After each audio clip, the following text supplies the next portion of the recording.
Not every business needs a newsletter. Your fence post business doesn't need a newsletter.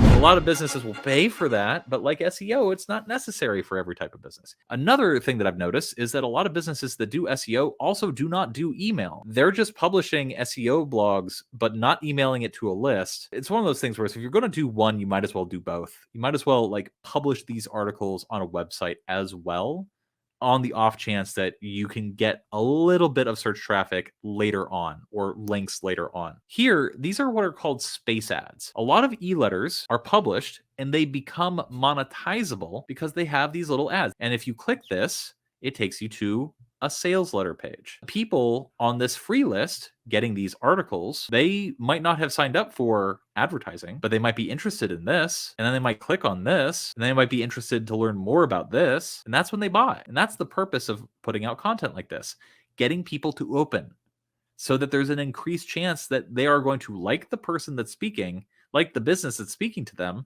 and maybe see something that entices them along the way. So that's the point of doing content in this manner. There are other types of content that are published via email as well. I will show one other example, and that is the Hustle newsletter. There is an article, a little bit of information here. This is what we would call in the business a brief. These are snippets. These are also briefs. Here's a little infographic. The Hustle pays people to write this stuff. Each of these different articles is something that somebody can get paid to write. But there used to be in the Hustle, I don't know if they do it in every single issue, just a list of like referred links that are just affiliate offers, as in they link to somebody else's product and they advertise that, which is basically serving the same role as a space ad, except it's leading to a sale in some other business that then kicks back to the Hustle. I cannot tell you how many copywriters I've met who really struggle with synthesizing information in this small space. The good content comes down to you researching well and understanding how to put content and research together in a way that is compelling, evocative, and interesting. 90% of emails don't get read. There we go. I'm just making that up, but probably. So you have to kind of almost appreciate and respect the reader, the person you're sending it to, and respect their time. You can't just think of an email as everyone sends emails, I'll just shit out an email quickly. When it comes to content, when it comes to something valuable, you need to genuinely think about, okay, what could I write that is going to mean the most and be the most valuable to a person right now? Not because I think you have any kind of duty to a reader. You know, we could debate the ethics of marketing all day, but purely because it does get noticed.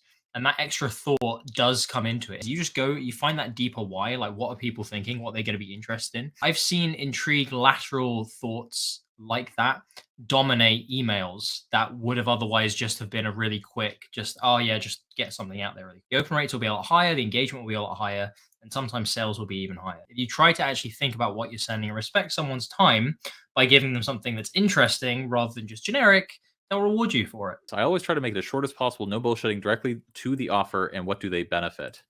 I'm assuming you're speaking about sales copy, but with content copy, content writing, that doesn't really work. Look at this. Where's the fluff?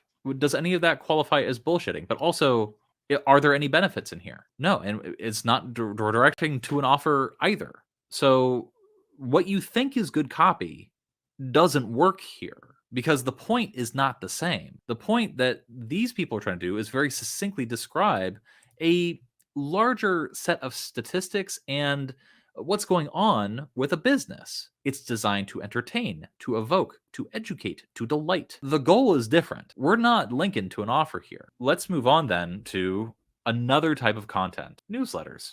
This is a newsletter. You know, I showed this particular page, which is a sales letter. When somebody buys that, you know, like goes and actually puts in their credit card number, what do they get? Well, they typically get a newsletter that looks like this, which is almost identical to this and this, but typically designed better and hopefully having more valuable information. A newsletter has a variety of different content, and most newsletters do. And the goal here is, again, to fulfill, but there are also some CTAs here, like going to YouTube or what have you. And it's all very passive, because when somebody's seeing this, chances are they've already paid you. You need somebody who can write this. That's typically the guru.